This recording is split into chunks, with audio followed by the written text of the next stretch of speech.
I bet you most of his brains are in the back of that hoodie. That's not something you can just unsee. What do I do now? Ralph for James Light again. Listen, if it turns out not to be you, it's not you. He was unloading, so he walked up and smoked. Ma'am, do you need some water or something? So I think because it just got snatched out of my body. Come here, honey. Hang on, come here. Come here, honey. A young father is shot and killed right in front of his 4-year-old daughter. The brazen attack has all the markings of a robbery or a street deal gone wrong, but what looks at first like a random crime begins to take on the shape of an insidious, orchestrated plot to commit murder. It's our experience that these don't happen at random. Basically what I'm hearing is, well, there may be somebody crazy enough in the family to do it, but I don't know who that is. Possibility. I'm not a violent person. Anybody who had any connection to this murder will go to prison. The following report is based on official police records. Please note that all persons charged with a crime are presumed innocent unless and until proven guilty in a court of law. On Sunday night, March 19, 2023, 911 calls come in about a shooting in Navarre, Florida.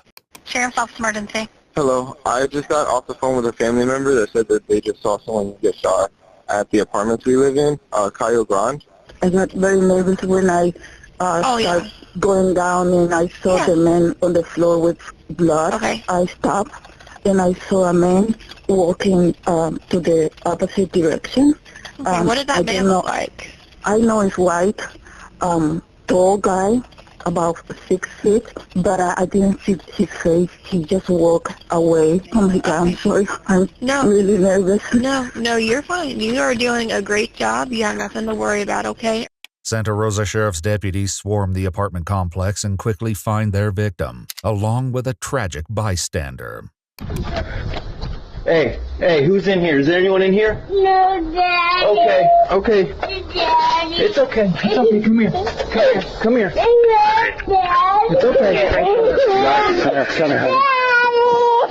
Hang on. Come here, honey. Come here, honey. What kind of GSW is it? Tape it off. Start contacting neighbors. Ma'am, did you hear anything? It's okay.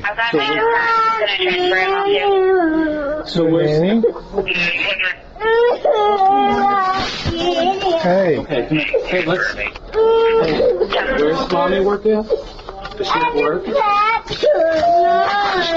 Where at? At your house? Yeah. Where's your house at? Anything? Nothing? So it sounds like. You like stickers? No. You want to see a sticker? No. A sticker? You want a sticker? Yeah. You see it? You want me to put it on you?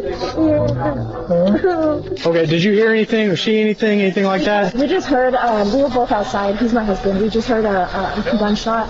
It was somewhere over there. Talk to me. There was a dude that can't walk this way. He said that he told us to go inside because he said that he heard something. He said that he saw somebody drop. I don't know. Let's go sit in my truck. It's cold outside. You want to sit in my truck? No, I want my daddy. I know. Okay. Well, get your daddy in. Come here. In a scene filled with deputies and witnesses, it's only a matter of time before the wires get crossed. The two guys, not next door, not this door, but the door after that, they saw the man because I couldn't see his face. Yes, them, yeah. Hey, 235, detain him. Ralph for James Light again. Listen, if it turns out not to be you, it's not you. Here, man. No. They saw him. Okay. That's just protocol. Okay, if he's involved, we want to. They are military. 235. He's possibly a witness. That's 10-4. He's a witness. Hold on, man. Sorry. Let me get. You good? Take your cuffs off. I'm gonna take them off. Okay. So somebody up there said it was you. Oh, okay. Here, brother. I was with him the entire time. Who's the guy you saw? What did he look like? What is he wearing? It was a white dude. White man. 6 foot white male. Wearing like an OCP, like this kind of color hat. He was wearing a sweater as well. I'm pretty sure that when he was walking, he said, "That's what you get," and he kept talking. but I couldn't hear anything else. Okay. I've seen him around before. So Hey, you help me take this off? I can work here. White guy or black guy? Tall or short? a little bit taller than you, kind of. Okay. Heavy or thin? No, a little bit bigger than you. Okay. Not much.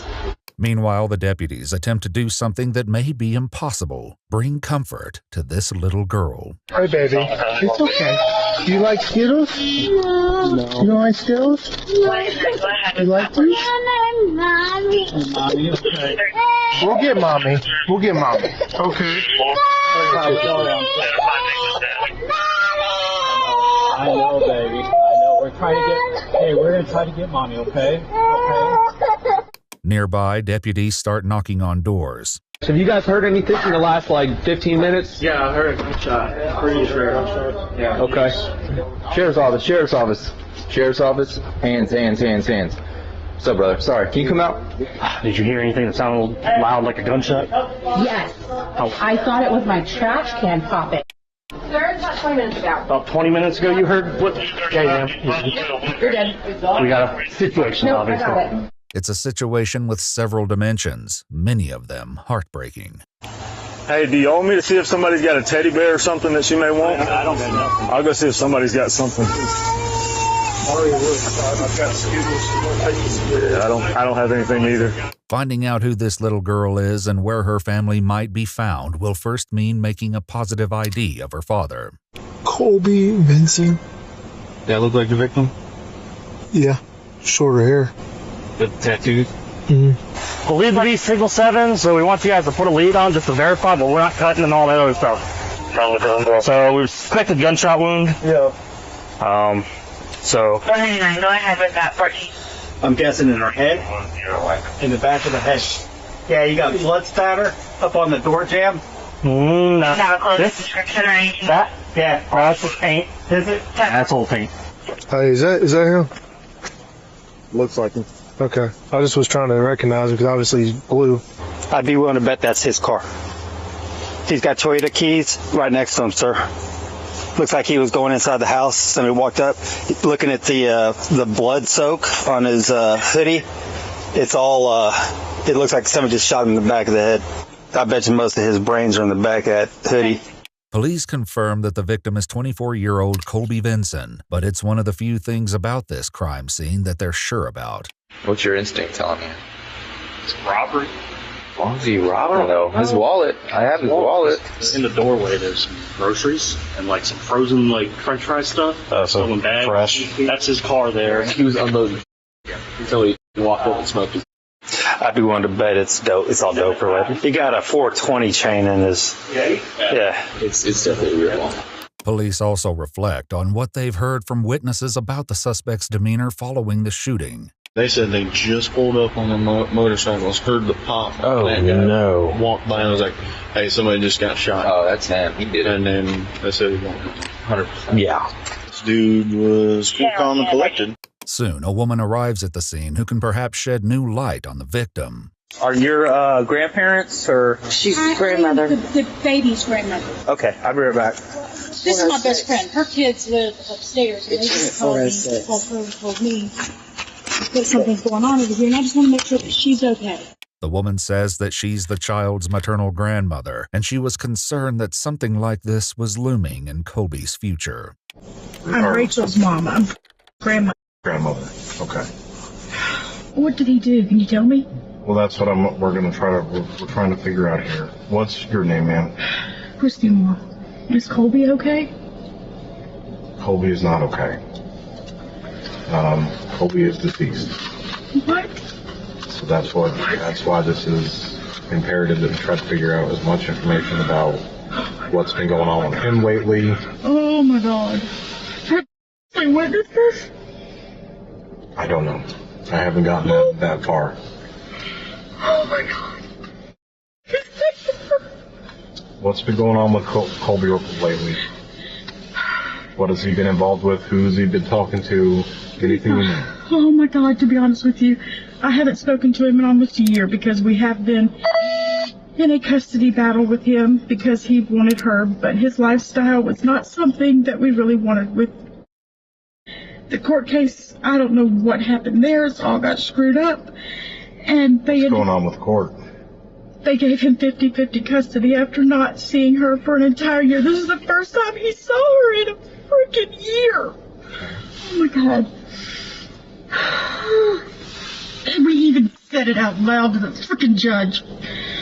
That we were scared of his lifestyle. Inside Colby's apartment, police find stacks of cash as well as marijuana, discoveries that likely wouldn't surprise Christy. He got infatuated with drugs, with marijuana. He swore to me that that's all he was doing. We find pictures of him dropping acid and this, that, and the other. He's dropped a lot of weight. He's a manager at some marijuana distribution place.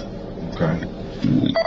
I'm so sorry I'm burping, but I'm trying not to throw up. You're okay. But I haven't seen him in a year, so has he straightened his life up? I don't know. Obviously, not. Christy's description of Colby's lifestyle is informative, but the deputy has a more immediate question. How did you get notified to come up here? Justin and Shelby live up in something like that. They called their mom. Okay. You know, that's my best friend. Kim is my best friend in the world. So they called, said something bad had They gone called and on. they said, look, there's cops everywhere over here. And Kim calls me, because that's just what we do. She calls me, she's like, hey, you know, I'm going to come get you, put your shoes on. We're going to run over to the reserves and check on the kids. Christy's presence on scene may be somewhat curious, but the most pressing issue of the night is finding the suspect. I mean, I think this dude's probably taking shelter somewhere at this point. He knows what's going down. They're either bunkered up in the woods right next door, or they live in here, or they already got a car. Detectives will also have to talk to the child's mom, 25-year-old Rachel Moore, and let her know what happened tonight. They go to her house and gently break the news. So your daughter is fine. I cannot tell you a whole lot due to being an active criminal investigation, but Colby has passed away. Where's... She's safe. She's with your... I assume by now she's already with your mom. She's perfectly safe. Nothing has happened to her.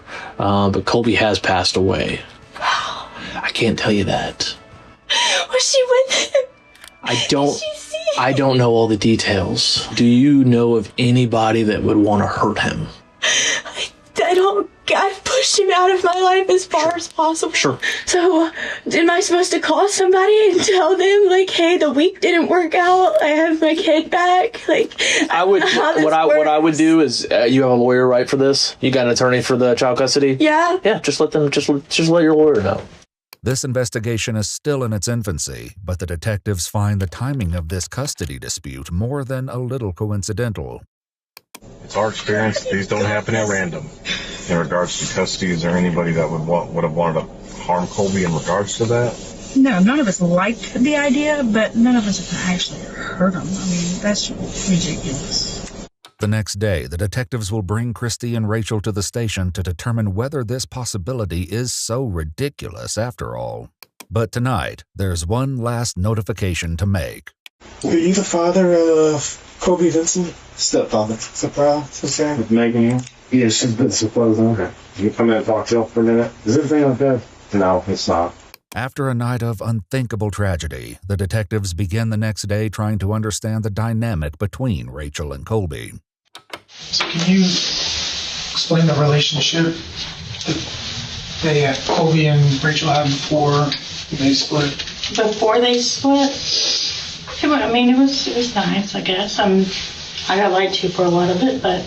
What did you get lied to about? He started down a wrong path with marijuana, and then he got obsessed with it. And he was swearing to me that's all he's doing, you know. And I'm telling Rachel, look, this is what he's telling me. He's telling me that's all he's doing. She's, Mom, it's not it. It's not it. Then I find out that he's selling dope. He would smoke and drive. He would drop Smoke acid. weed. Smoke weed and Okay, drive. He would okay. drop acid and drive around. He would With her in the car? Yes, with her in the car. After 6 months of my kid being born and me trying to get him to better his life, Sure. hey, I was like, buddy, you cannot be the drug dealer with a baby because it puts her in a dangerous situation. I need to go home. If you want to clean up your act and come to my house with me, you can. So I brought him here. You're not selling dope at my house. Drug test me, take my hair, take my urine, whatever you want. You're not doing that at my house. He just didn't get his stuff together. So I finally just said, look, this is too much for me. You've got to go. If you're leaving wet wipes in her diaper, long enough to cause extreme blisters. If you're gonna do these things to her, you said you wanted to take her to the beach with your family, that's fine. I sent you a spray-on sunscreen. You returned her with extreme water blisters. Like, I asked why you didn't use it. You said, you don't like the way it feels on your hands. It's spray-on. Yeah. Please just use it. I sent it with you. It doesn't take long. Yeah. Very minimal effort. Minimum effort. Rachel tells the detectives that she and Colby separated when her daughter was around 14 months old. He could only afford to see her for a couple hours on a Saturday while I went to work, and then I came home, or I came to get her, and he was shaking her, and he told me shaken baby syndrome was just a myth, and I was like, it's not. There's billboards about it. I'll quit my job. I don't care. I don't need this. Rachel says these limited visitations continued until the courts came after Colby's paycheck. I had her under government-assisted food and government-assisted health insurance. Mm-hmm. And whenever you do that, they go after the other parent for child support. Well, whenever that went through, 14 days later, he turned around and said, oh, well, all of a sudden, I can get her 50-50. I'm definitely not comfortable with that. At that point, I've got a lawyer, and he said that if she gets hurt on his watch, it's just as much my fault as it would be his fault, because there is nothing in writing or anything that says that she was supposed to be there or he was the one with her. So if she accidentally grabs his Coke or acid or whatever he leaves laying around and eats it and overdoses and dies, I go to jail because of child neglect and abuse and death. And so I said no. Rachel says that she cut Colby out of their daughter's life for the next 10 months. I didn't want her to be put in a situation because I could see that this is where his life was going. What if she saw this? Then where do you go? That's not something you can just unsee. This is among Christie's top concerns as well. How much did she see and how kids are resilient. I understand that because... Hopefully she didn't see anything. Obviously if she discloses, Mr. Trouble will talk about more avenues after that. When you were taking her home, did she say anything? On the way home, she says, Daddy's sleeping on the porch. She was buying medicine. Back with Rachel, the detectives take her back to the day her custody dispute with Colby finally went in front of a judge. It absolutely sucked. I went in, and since it got moved up a couple days, my side of the case and everything didn't get turned in time, so it really looked like I just said, no, I don't want you to see our kid anymore, bye, and then turned around 10 months later and said no again. She didn't turn in, she didn't get to see any of my parenting classes, anything that I did, and it was any of the pictures, any of the evidence, anything. She really looked at me and told me that I was a spiteful mother. They said, we're gonna do week to week. I said, okay. This judgment giving Colby 50-50 custody was handed down on Monday, March 13th, only 6 days before Colby was shot. His stepfather says it was an emotional day. We walk in the room, Colby's just crying. It's like, oh no, what happened? And the lawyer said, don't worry, those tears of joy. The decision was made that the 4-year-old girl would go to her father on Sunday, and an arrangement was made to do the handoff in the parking lot of a local supermarket. What time did you drop her off? 6:30. 6:30? And where was that at? Publix. But I knew to be there because... That's in the bar? Yeah, it says it right here. Did you actually physically hand her off to him in No. the parking lot? No, I figured it would probably be easiest and best for our child that if my mom handed her to him and said, hey, this is what's going to happen. I hope you have a great week. I'll see you later. And she asked him, hey, I know you have to work this week. Do you need child care? I'm right here. I can even come do it at your house if you want. He said, no, I've got it all figured out. Tell Nunu you'll see her on Sunday. And then just turned around and walked away. Colby's parents, who drove him that day, said that he was ecstatic to be reunited with his daughter. And he goes, I'll see her. And I said, hold on, you want me to follow you and video it? And he said, no, I got it. Mom. And then we saw him coming back a few miles over, and he was just like grinning from ear to ear. We could see him walking across the parking lot. They were both smiling and talking, so we knew it went good. So we were at ease. And we come up, and she was showing us her new cowboy boots. The couple brought Colby and his daughter back to his apartment, where they'd made up a bedroom especially for her. Hey, you want to see your new room? Yeah. She goes back there. Of course, Megan and her mother had it all decorated with all new toys and a new bed. And she just diving into her toys, playing with them. We told him we were going to go because we wanted him to be able to spend time alone. And we went home. It's just sad how happy he was. But that was Sunday. On Rachel's side of the family, the mood last night was darker, but she insists they had nothing to do with Colby's murder. We'll pray about it, we give it to God. That's who we are. We're not, let's start a war. That's not us. I'm not a violent person. Who could be a violent person? I don't keep violent people around me. Okay, so I want to put you in my shoes for just a second and make you understand.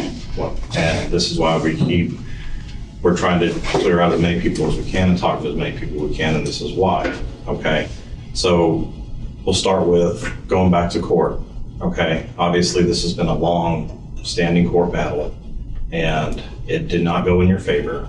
So the very day that he gets to meet up and take his daughter, who he hasn't seen in almost a year. Yeah. He turns up deceased. Right. You can see why I'm panicking. Okay. I know how this looks for me, y'all. I know. And in the category of things that don't look quite right, the detectives ask again about the odd way Christy materialized at the scene last night. How did you come to find out what was going on? I'm nosy. What happened? She is nosy. You know, in that apartment complex, my mom's got a best friend that has kids that are 30, 40 years old. I don't know how old they are, but they live there too with their kids. We were nervous about her being gone for a week. We really were. So I called and I'm like, hey, just keep an eye out. If you see her out at the park or, you see her around, just let me know that she's okay. I guess the police woke up Dustin. So he says, Mom, it's downstairs. I don't know, but I'm just letting you know there's a lot of cops here. Oh, she's like, hey, I'm going to ride with Ken somewhere. So, oh, okay, it's late, but okay, I didn't think anything of it. But the detectives find it strange that Christy didn't tell Rachel that police were all over Colby's apartment complex. It's odd that information did not get pushed to you. Why stress me out more, knowing that my world's already stressed at max? Well, why wouldn't you? Why wouldn't I go? There? Yeah. If there was something going on there, why would you not want to be there? Because I'm not nosy. Because if I can stay at home and try to go to sleep instead of stressing out and stalking my baby daddy, that's exactly what I'm gonna do. As far out of sight, out of mind goes, that's what I'm gonna try to do. It wasn't my choice to hand her over. It was the judge's. I had to, because otherwise, contempt of court, I go to jail. But you can see how all these scenarios are going to work out in your favor on the same day that he winds up dead. You can understand how conveniently that ends up working in your favor, right? Okay. Well, how can I make it not? Because you know where I was, you know who I was with, you know what I was doing, you know who I contacted. What else can I do other than flat out tell you? Well, who else could have done this? I do not know. This is why I did not want my child there. Rachel insists she had nothing to do with it, but Colby's mother and ex-girlfriend have suspicions to the contrary. Can you think of anybody that would want to harm Colby in this manner? I would think of her. Okay. And then why is that?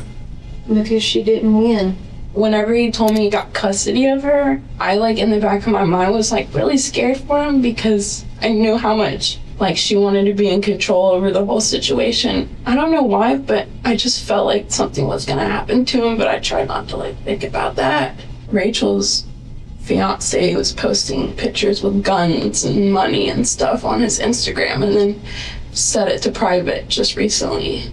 Santa Rosa detectives speak to him as well, hoping he may have answers they aren't getting from Rachel and her mother. In this game, coincidences typically are not coincidences. I don't think it's a coincidence. You know, the same night that the custody exchange happens for the first time in a year and a half, Colby gets killed in front of his apartment, right? I don't think that's a coincidence, right? I think that there's more at play here. I can certainly understand why, right, someone would get that upset, right? I'm a father, I've got 2 kids. If all of a sudden I'm gonna have to turn my kids over to a deadbeat drug user, there is not a thing in this world I wouldn't do to prevent that from happening, right? We're trying to legal way. Right. You don't know anybody that would have possibly done this on Rachel's behalf. I do know. Okay. Did Rachel ever tell you that she was going to have someone kill him? No. Okay. Do you think Rachel's capable of having someone kill him? Honestly, no. I don't. Is there anybody else who lives in the neighborhood there that has a violent history that maybe would have done this? Not that I know of. Okay. And I find it strange that y'all keep saying "not that I know of," because that's the same words that she's saying, "not that I know of, not that I know of," right? Because I know for a fact there's nobody that's going to go kill somebody on my behalf. Honestly, we live on a circle. I stay at the back side of it. Whatever happens on the front side of it. Right. So, I mean, basically what I'm hearing is, well, there may be somebody crazy enough in the family to do it, but I don't know who that is. Possibility. In her interview, Rachel says that the first time she knew anything was amiss last night was when her mom sent her a 3-word text, "Answer the door." So when I answered the door and it was detectives and they had all of that to say, I panicked. I said, "Where's my kid? What do I do now?" And I'm still in that situation. What do I do now? That's where I'm at. It's because, what do you do now? It's because you flat out said this isn't what you want to happen because this might happen and then it happens. But the detectives are skeptical that Rachel was as surprised as she claims. You know, I'm trying to give you this opportunity to be real clear about what, maybe even an idea you have in your head about something that could have happened.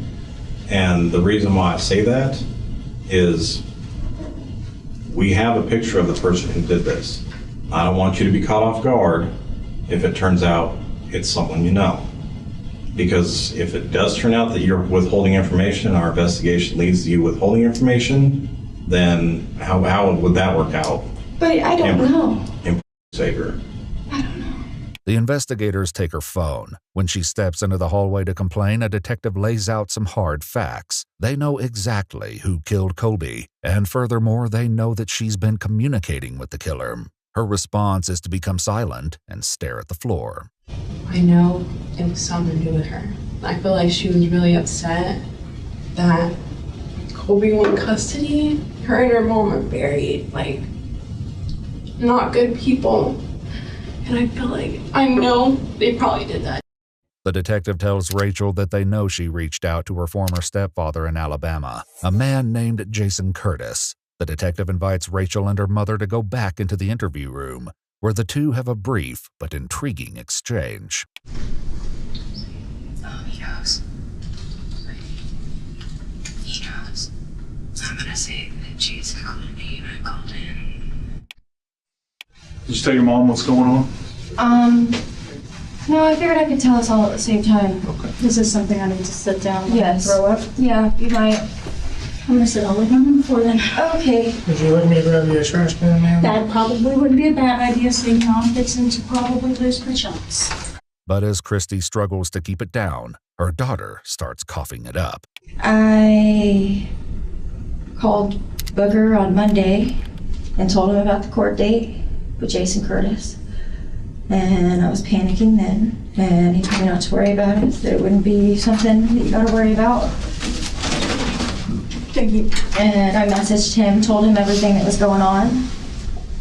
And he had sent me pictures of knives and guns and Renaissance. But I didn't think anything of it because he lived far away, and he's just, I told him thanks for making me feel better. Just genuinely, just needed to know. Just needed you to know. What did he send you the pictures of the knives and guns in? Was it on text message, Facebook? Messenger, but I thought that was that to have. Facebook Messenger, right? Yeah. After what I deleted that immediately as soon as everything hit the fan. I was like, oh wow, this is probably bad. This probably looks awful. I called him throughout the week, and I was telling him because he talks to me. I grew up with him as my backbone of the dad. Like, my dad wasn't around much, but he was, so. You think he would actually come down here and shoot him?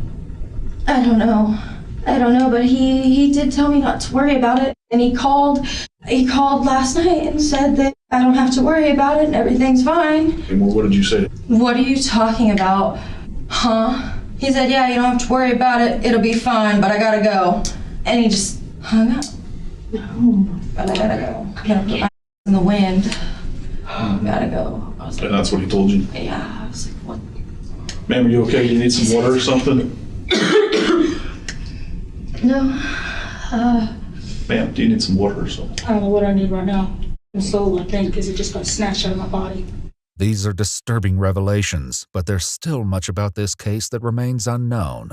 When you gave him the update, did you say anything else, or like make anything that would make him believe like I need to do this? Other than your daughter crying, puking, other than saying I did everything that I could, I don't know. Did Jason know him while you guys were dating? No. How did he know where he lived at? I don't know. Did you give that information that had his address on it to anybody? Now listen, I want to make sure you understand, when we do a forensic download of your phone, it's not going to capture just what we get on our phone. If we have to come back later and say, well, what's this about, then that's not going to look good, right? You're come back later a lot. I didn't think he would. I told him I would pay for his gas. This looks awful for me. Did you actually? No, I didn't. When I tell you, I didn't know. I didn't know. When I got the call, I didn't know. This looks so bad for me, y'all. But the detectives still feel like they haven't gotten the whole story. So after you talked to him on Monday, did you talk to him daily after that, or was it just Monday and then that was it? I don't know. It was Monday, Friday. I think I talked to him all weekend, which makes it look even worse. Did you know any of this, Mom? No, I did not know any of this. Why would you put my daughter in that situation? Is he? Why wouldn't he? Okay, this sounds especially coming probably to a cop. Why wouldn't he wait until my kid was gone? Why?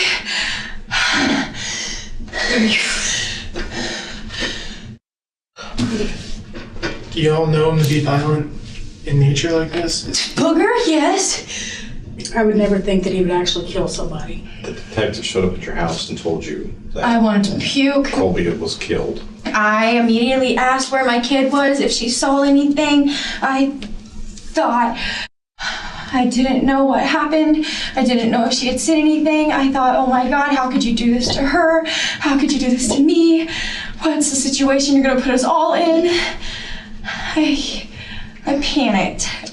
The news that her ex-husband may be responsible for Colby's death leaves Christy needing some air, but she leaves Rachel with a final devastating thought. That's not our decision, and that's not what we're doing right now. Okay, I don't want you I to just think had to share that. I'm sorry. Okay, I don't want you to go that direction. We haven't mentioned that to anybody, and we haven't even made any phone calls. So I don't want you to jump to conclusions right now. Please don't do that. I didn't do this. I don't want you to jump ahead right now. Okay? Sir, can I get out when I get there? Yes, ma'am. The same way we come in. Sir, please. I didn't do this. I'm sorry. Without that, please don't take her. With Christy out of the room, the detectives zero in on just how much Rachel knew when Jason called her last night. What he says to you makes you so sick to you. When he said, I gotta go, I can't talk right now, I gotta put my in the wind. What did you believe? I believed that he was here. I believed that he hurt him and that my kid had to witness it and that it was going to come on to me and that he just ruined my life. I've never been more scared in my life, sitting right here with all of my cards laid on the table. Y'all have my life in your hands, literally. I did not do this. I did not know he would do this. I did have an idea of who it would have been early on, and I'm sorry I withheld that. But it scared me right out the get-go because of the fact that look how it looks for me. The detectives ask her about any messages that may look particularly damning once they recover them. They're gonna look bad. Like the one that says, at this point I would pay for your gas money if it meant I didn't have to wet my sheets at 25 years old. That's gonna look really bad for me. The pictures of, take your pick of the swords or the knives and I jokingly said whatever would be easiest to carry. It says, well, maybe I need to go hunting. I said, well, I have an address. It's not even much of a hunting party. That's in text messages. That's gonna look very bad. The detectives wrap up their conversation with Rachel and make their exit. It isn't long until she gets antsy to leave. What? Can I help you, Matt? I'm just in here. Is there anything you need for the moment, or I can check with the detectives you were talking to? I think they're doing something at the moment. If you just have a quick seat, I'll go confirm with them. And If I'm not allowed to get my phone back and we're done with our questions, can I just... so, I said I'm not working this case, so I gotta see if they have anything else for you. Okay. Just, if you wanna have a seat again, I'll go get them, okay? If Rachel is in a hurry to get this investigation to the next stage, the detectives decide they can accommodate her. Rachel, we talked to our state attorney, kind of based on all the information. He's advised we're going to place you under arrest right now, okay? I don't want you to fight us or anything about this right now. I just want you to understand this is just a very early point of the investigation, and If you place me under arrest for something that I didn't do, it goes on my record and everybody can see it. No, it doesn't. This is just the first step, okay? I didn't do this. Well, you got to give yourself a chance that coming clean and being honest really does make a difference in a lot of ways. Oh, yeah? Going to the county jail is not a prison sentence, okay? So don't treat it that way, okay? But it's just part of what has to happen. Okay, what am I being arrested for? Right now, we're gonna charge you with tampering, and they're gonna look at accessory after the fact charges. Okay. Accessory to murder? I didn't do this. Rachel has to wait for her transport to jail, which gives her time to ponder the situation she's in. Honestly, my next step is to sit still. Sit still and be told what to do next. Let somebody else make me a bird in a cage. It feels like the longer I live, the more of a show it just becomes. Somebody else shoots somebody else, and I get arrested with homicide charges. I think I'm ready for a nap, bro. Oh, man. I'm going to the jailhouse. They give you new clothes. Guess what? I don't have any freaking panties on. These handcuffs. I can't even burp properly. Is this the lawyer that advised me not to speak to you guys today? He said, I can pretty much guarantee you that if you go in there and talk to them today, they're going to arrest you. While this prediction seems to have come true, police know that Rachel wasn't the one who pulled the trigger last night. To track down Jason Curtis, they'll have to rely on the cooperation of the police in Coleman County, Alabama, who are planning to move in soon. In the meantime, the next chapter in Rachel's life begins. Have you ever been to jail before? Not the county jail. Okay. Yeah, it's not as bad as you see on movies and stuff. You'd be okay. Especially in Santa Rosa. Honestly, if they have toilet paper, I'm good. Yeah, our jail's not, the Scanian's jail's terrible, but our jail, it won't be that bad. I'm not worried about jail being bad. I'm worried about my child being arrested for something that I didn't do. My baby daddy got shot, and I am going to jail, even though I have no gun residue on me. I'm wondering if I'll ever get to see my daughter again. I'm wondering if my freaking Diet Coke is flat. Pretty. Police lights will flash again the next morning when deputies in Alabama arrest 53-year-old Jason Curtis a few blocks from his home. When did this happen? From what I was told, it happened Sunday. I was at work Sunday. We're right down here on 69 Highway, right across from S&S. Yeah. Building them other buildings. But you are being placed under arrest for that warrant right now. And Florida's on their way up here, that particular county or city or whatever it is, the officers are coming from there. But you be headed out from inside. Anything you say can't. Rachel's mind may have been all over the place last night, but Jason keeps coming back to a single word. It's stupid, man. What we're going to do. It's stupid. It's stupid. I was in the infantry for 12 years. Guys, it's stupid. Y'all know my dad. Y'all know my mom. You know. But even before they get Jason Curtis in an interrogation room, the deputies find something that may be of some relevance. That gun in the car is probably the one he used. The .38 special revolver in Jason's truck is neither the first nor the last piece of evidence connecting him to a murder he says he knows nothing about. So the reason we're here is there was a warrant put out for your arrest, all right, for the murder of Colby Vinson. All right. Does that name even sound familiar to you? No. All right. You have a stepdaughter, Rachel, correct? I'm sorry? Do you have a stepdaughter named Rachel? Yes. Okay. What was Rachel's ex-boyfriend? Okay, I didn't know his name. I never met him. All right, so this incident, obviously, I mean, you've been given some details, happened on Sunday, this past Sunday. Can you tell us where you were at all day? Yeah, I was at home most of the day. Okay. Was anybody home with you? My wife. Okay. Can she verify that? Yeah. I don't really want to answer any questions till I know what's going on. I mean, I know Rachel was having trouble with something about custody, but I ain't had nothing to do with that family in 10, 15 years. What do you know about the custody stuff? All I know is that Rachel and him didn't want him to have the baby, and I don't know what happened. I'm just going to put it out there. You're lying.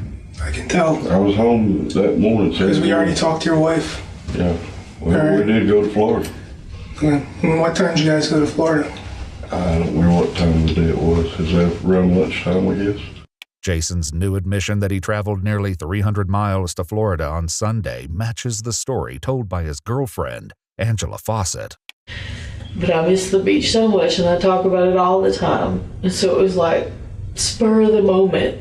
You know, well, let's just, we've just got the day, let's just drive down there. Yeah. And when was this? Sunday morning. He wanted to show me where he used to live. Let's see, we went through Milton, I think. And then it was the next little town, Navarre. The only person I remember him talking to was the guy at the liquor store, because it's the liquor store he always went to. And, they used to play music together because he's a musician. You remember what liquor store that is? I don't remember the name of it. It was right next to like a sports bar and grill or something. Not only has Angela admitted being in Navarre Sunday night, The couple's trip to the liquor store puts them in the very same Publix parking lot that the child custody exchange took place. Surveillance cameras at the sports bar Angela mentioned show a Volkswagen Beetle matching hers driving into the parking lot at 6:27 p.m. and leaving at 6:51 p.m. The custody exchange happened precisely between those times. Well, I just want to let you know that Rachel went to jail yesterday for accessory to first-degree murder. What's she got to do with it? Well, she's fixing to spend the rest of her life in prison. Now, I want you to be the person to stand up and say, are you the reason that she's in prison right now and that she's in jail? No, she asked me if I had a room so she could come stay with me. And I told her that she'd be breaking the law to be kidnapped. Did you talk to Rachel at all while you were down in Florida? While I was down in Florida? No. Let's talk about your communication. What kind of conversations have you had with Rachel recently? It's mostly about, she's just upset. Real upset? Yeah, very upset. She said she had pictures of... What kind of information did Rachel share with you? All she said was the court ruled in his favor and they wouldn't even look at the pictures of where the baby had been abused and burnt. And she said that he was selling drugs out of that apartment. So what did you do to help take care of her? Nothing. I told her to pay attention to her mother, or to do what her mom says. What can I do? What did you do is the question. I'm not going to go to jail the rest of my life for something I did not do. But you're going to let Rachel do it? If That's she's how much you guilty, love her. there's nothing I can do about it. So it's an accident that we're sitting in front of you? No, it's not. Okay, so tell me why it's not an accident that you're in that chair right there in handcuffs. Because you believe I shot somebody? Well, since I didn't, you can't prove it, so I don't know what to tell you. How do you know the victim was shot? No one told you that. They did. They told me that this morning. Who did? The guy that had me down on the highway. It was 69 highway when I was arrested. The detective notes in his report that Jason was not told this by the Coleman County Sheriff's Office, who only stated that the arrest warrant was for murder. Regardless, the detective says it's remarkable how far his story has come in such a short time. When we started this conversation, you said you was at home all day. No, he asked if I was at home at all that day, and I said yes. You started that. It wasn't until you said that we talked to the wife that you said, yeah, we went to Florida. I don't share no information until I found out what's going on. Right, that's a big part of the day. A 5-hour drive. What'd you do on Sunday? I don't know. We sat around the house. Oh, we also took a 5-hour drive. Well, I was first waiting to see if it was in your damn business. No, you're fishing out information. You're trying to figure out how much we know. But we know enough that you're sitting there. I know I didn't do it. I just want you to have the opportunity to prove where your true loyalty is. My loyalty lies with her. You're a tough enough guy to drive down and murder somebody for your stepdaughter, but you're not man enough to say you did it to protect her. But you're going to let her ride for this crime and lose her child. That's how much you're going to take care of her. So did you really take care of her? Something I didn't do. I can't help what's going on with her. I would help her, yes, but going down there and commit murder, no. Meanwhile, the shocking seriousness of the situation dawns on Angela. I didn't want Jason to drag a lot of people down with him. Do you know what I mean? Like, Jason made a bad decision in the heat of the moment, I think, based on emotions, trying to do the right thing to help her out. So you're telling me he killed somebody? This can't be real. But as upset as she is, Angela says that Jason would never do such a thing, and that furthermore, he didn't have the opportunity. The only person we talked to in Florida was the liquor store guy that he used to go to that liquor store all the time. There was no fight with anybody, and the only time we were apart was like when he went to the bathroom. Where did y'all stop to go to the bathroom? Maybe a Tom Thumb. That was a gas station he was at? Yeah. Do you remember what was around you? I mean, what was, like, what? Anything else that was around the Tom Thumb? I think there was a hotel. Both a Tom Thumb gas station and a Hampton Inn hotel can be found in close proximity to the Cayo Grande apartments. But Angela insists that Jason was never out of her sight for more than a few short minutes. The detectives turn up the heat on Jason, hoping that Angela's predicament will push him to confess. How far do you want to keep taking this? How many people do you want to see in jail tonight? I don't want nobody in jail tonight. Well, right now you got Rachel, you got you got your wife. So you don't think it's a crime to drive someone across state lines to commit a murder? Which you're going to let all kinds of people go to prison for you? Don't take my kindness for weakness, okay? Don't insult my intelligence. Well, then use your intelligence and realize the big picture here. We've been watching your house since 3 o'clock in the morning. All I had to do is knock on the door. And then the second that your wife left for work this morning after waking you up, she was detained and her car was impounded, and we're doing a search warrant on the car right now. And she's fixing to get charged and extradited to Florida for accessory to first-degree murder. You because she has nothing to do with it. Because that's what I with me the whole time. No, because that's what I exactly. She was with you the whole and time. I didn't do it. She was with you the whole time. It's exactly what she said to you. I don't mean to be stern with you, but you're kind of being told. If I was going to do it, nobody would know about it. I think that's what you tried to accomplish and didn't happen.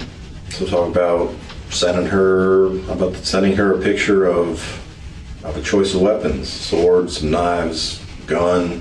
What's the best option? I sent her that picture. I also sent her a picture of my motorcycles, my guitars, and everything. Quit diverting. Why? All you're going to keep saying is that, yes, all the evidence says, well, all the evidence looks bad. All the evidence points to me. All the evidence looks bad. I was there the day he was shot. I was there. I was there. I was there. Mm-hmm. You're going to say that over and over and over and over and over again, and the only thing you're going to go with is, I didn't shoot the man? Why are you lying about it? Mm-hmm. How many, you understand who's going to go to prison for this for you? Understand how the law works. Let me give you the example of a bank robbery. If the bank robbery happens here, but this person who's not even at the bank robbery rents the car that they do the robbery in, that person goes to jail for bank robbery. Anybody who had any connection to this murder will go to prison.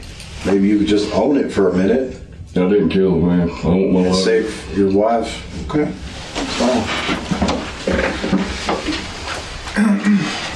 Not admitting something I didn't do. But despite Jason's steadfast commitment to his story, detectives find one last crucial piece of evidence in the car he and Angela took to Florida. In the center console right by the leadership here, we found this note. I want you to take a look at the note. What does that say? So it says 77 Yes, and the numbers, but I can't make. Cayo Grande, Navarro. That's a word? Yep. Red toy? Red. By Vinson? Colby Vinson. I mean, this handwriting matches all the notes and stuff that are in his. Oh, it looks like his handwriting. Well, that's the note that we found that was inside of your car, and that's the name, that's the address, where the murder occurred. So you weren't aware of that information at all?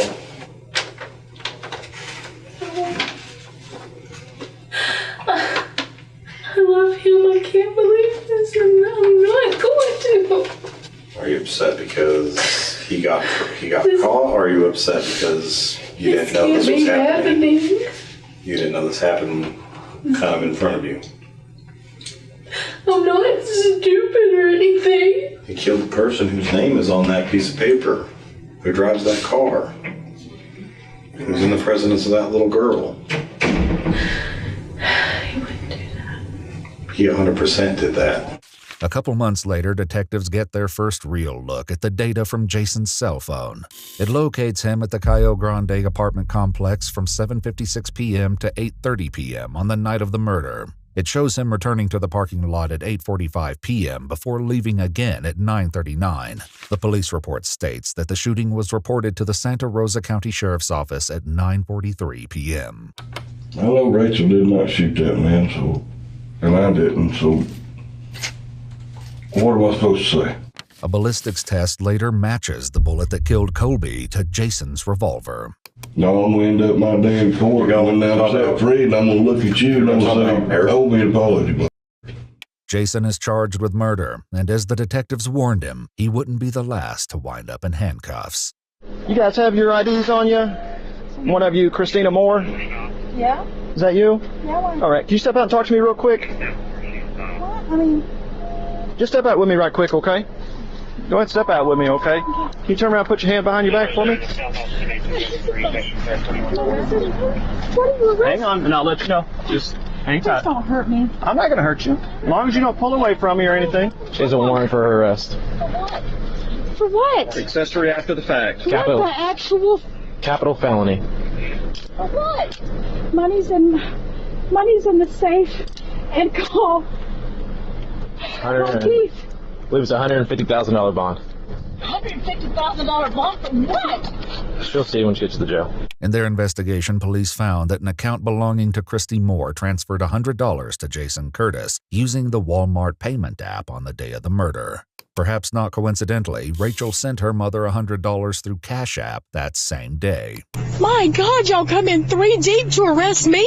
Yeah. Have y'all? It's a capital felony. Yeah. It's an investigation. But I didn't do it. Well, hey, look, I don't know anything about the case. I just know what the warrant's for. Holes. In an unsent letter from jail, Jason wrote, "Christy, I have a tremendous amount of love in my heart. It belongs to no one but you," suggesting that his feelings for her had not faded over the years. That son of a... Investigators find that Jason called Christy's phone at 6:34 p.m. on the night of the murder, right at the time the child custody exchange was happening in the Publix parking lot. By the time police looked at her phone, that number had been deleted from her contacts. It should be noted that in a call recorded by the jail, Jason suggested that Rachel may have been using her mother's phone to communicate with him. I am being arrested. You are. I had a damn speeding ticket in 25 years. Watch your hip. Down with the head. Got boom. Huh? Sit down with the head. Smash my boom. Yeah, sorry. Guess this makes more sense as to why they wouldn't give me my grandbaby if they think I had something to do with it. Like I said, I have absolutely nothing to do with it. Lent it to my ex-husband. And he did this, not me. While Christina Moore was arrested for accessory after the fact in April, news reports say the state attorney dropped the charges in January 2025, stating only that recently discovered evidence had made prosecution essentially impossible. But that still left a few loose ends for case investigators. Am I gonna be in trouble for being with him? That's what I want to avoid. Because Angela Fawcett didn't tell police that she and Jason were at the Cayo Grande apartments twice on the night of the murder, she was charged with accessory after the fact, capital felony, in May 2024. Her case is still ongoing. This man gets shot. I have no gun residue on me. I was where I was supposed to be, doing what I was supposed to do, and I still get arrested for his murder. Rachel Moore was tried and convicted of first-degree premeditated murder and tampering with evidence in April 2025. She was sentenced to a mandatory term of life without parole, leaving behind a little girl who may have inadvertently solved the case before anyone.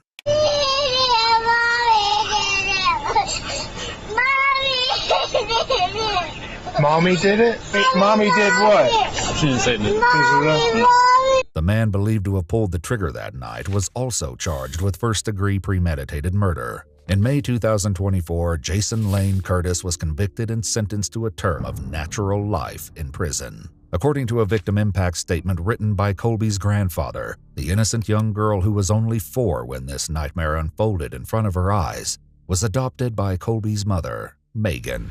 If you'd like to see select new videos early and help us keep uncovering case files that rarely come to light, you'll find extra footage and unseen details on our Patreon. Channel memberships here on YouTube also include early access to select new videos.